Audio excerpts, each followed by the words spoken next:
मस्त मस्त छे।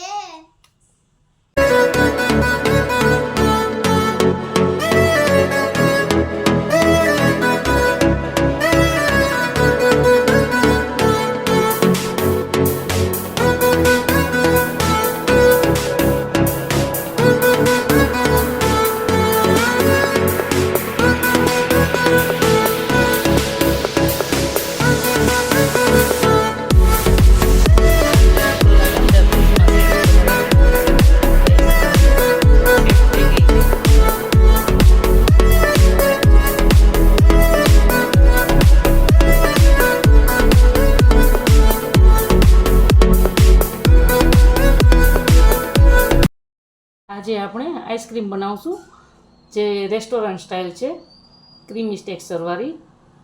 એના માટે આપણે 1 વાટકી નાની ગુલાબની પાંખડી લીધી છે, 3 બ્રેડ લીધા છે, ખાંડ લીધી છે અને થોડા કાજુ લીધા છે.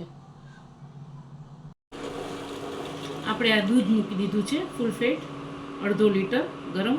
હવે એમાં સ્વાદ અનુસાર આપણે ખાંડ ઉમેરશું.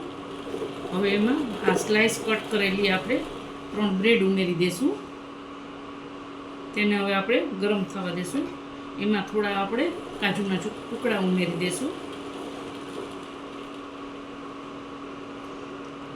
એને આવી રીતે એને થોડું ગરમ કરી લઈશું આપણે, દૂધનું એક ઉભરો આવે ત્યાં લગી.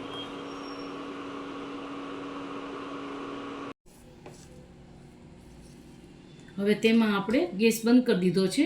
એમાં હવે થોડીક આપણે ગુલાબની પાંખડી ઉમેરશું. હવે આ દૂધને ને ઠંડુ થવા દઈશું. આ બધું મિક્સ કરી દીધું છે. હવે તેને 2 કલાક આપણે ઠંડુ થાય એટલે ફ્રીજમાં સેટ થવા મૂકી દઈશું. હવે તેને સેટ થવા આપણે 2 કલાક ફ્રીજમાં રાખી દઈએ. આ મિલ્ક પાવડર છે 1/4 કપ, તે આપણે આમાં મિશ્રણમાં ઉમેરશું. હવે આપણે તેને મિક્સરમાં પીસી લઈએ. હવે આ પીસાઈ ગયું છે. હવે આપણે તેને ફ્રીજમાં સેટ થવા એક પ્લાસ્ટિકના ડબ્બામાં મૂકી દઈએ છીએ. હવે આપણે આ પીસાઈ ગયું છે. હવે તેને ફ્રીજમાં આપણે આખી રાત સેટ થવા 7 થી 8 કલાક મૂકી દઈએ. હવે તેને આપણે ફ્રીજમાં સેટ થવા 7 થી 8 કલાક મૂકી દઈશું. 7 થી 8 કલાક આપણે ફ્રીજમાં સેટ કરવા રાખી દીધી હતી. તે આઈસ્ક્રીમ હવે સેટ થઈ ગઈ છે. હવે તેને આપણે સર્વ કરીએ. આપણી આઈસ્ક્રીમ તૈયાર થઈ ગઈ છે. જે સર્વ કરીએ આપણે નેચરલ ફ્લેવર સાથે ગુલાબ અને કાજુના. જો તમને મારી રેસીપી ગમતી હોય તો મારા વિડીયોને લાઇક, શેર અને સબસ્ક્રાઈબ કરજો. જય દ્વારકેશ. ચેનલને લાઈક ને સબસ્ક્રાઇબ કરી દેજો.